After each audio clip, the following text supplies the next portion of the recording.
آج میری قوم آپ کے سامنے دو راستے ہیں. جب نماز میں اللہ سے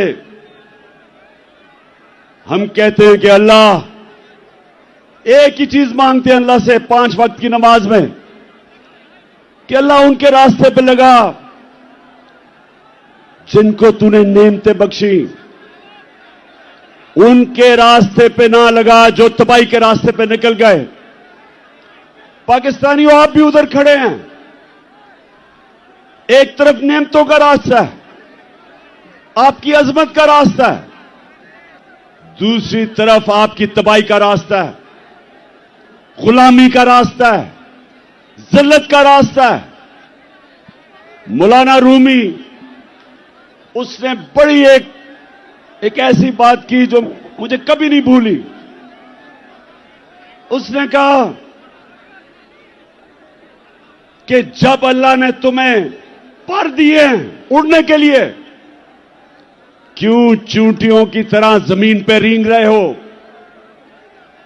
پاکستانیوں، اللہ نے ہمیں پر دیے. ہمارا مستقبل یہ نہیں ہے کہ ہم چونٹیوں کی طرح رینگیں. جو اوپر آئے فیصلہ کرے کہ جی آج تو یہ چور ہیں، ان کے اوپر ایکشن لے گورنمنٹ کرا دے.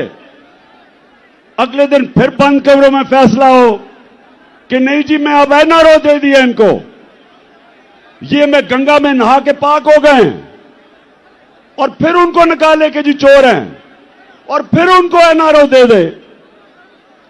اور قوم اگر اس چیز کو، اگر ہم ان چیزوں کو، اس ظلم کو، اس ناانصافی کو اگر قوم تسلیم کرتی ہے تو وہ قوم کے اندر اور بھیڑ بکریوں میں، گائے بھینسوں میں کوئی فرق نہیں ہے. انسان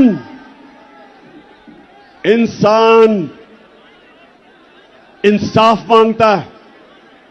انسانی معاشرے میں اور جانوروں کے معاشرے میں فرق ہی ایک ہے. انسانوں کے معاشرے میں انصاف ہوتا ہے، جانوروں کے معاشرے میں طاقتور کی حکمرانی ہوتی ہے. پاکستان اگر ایک عظیم ملک نہیں بنا تو اس کی ایک وجہ ہے کہ ہمارے ملک میں کبھی بھی قانون کی حکمرانی نہیں آئی، طاقت کی حکمرانی، جنگل کا قانون رہا ہے. اور یہ یاد رکھیں، کبھی کوئی معاشرہ ترقی نہیں کر سکتا جس معاشرے کے اندر انصاف نہیں ہوتا.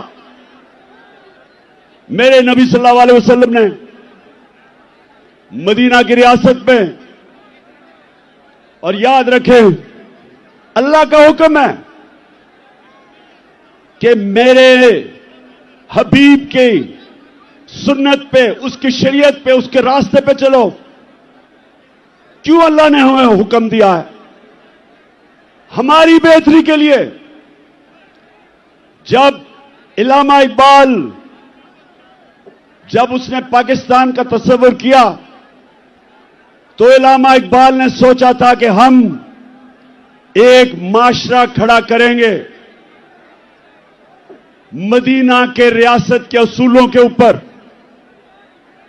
اور علامہ اقبال نے بتایا کہ جب بھی مسلمان معاشرہ کھڑا ہوتا ہے وہ واپس ان اصولوں پہ جاتا ہے، اور جب تباہ ہوتا ہے تو ان اصولوں سے پیچھے ہٹ جاتا ہے.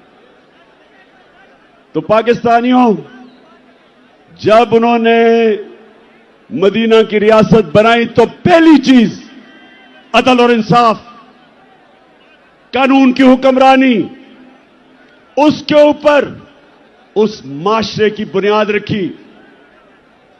میری بیٹی بھی اگر جرم کرے گی تو سزا ملے گی. انہوں نے فرمایا کوئی قانون سے اوپر نہیں. اور پھر بتایا کہ تمہارے سے پہلے بڑی قومیں تباہ ہوئیں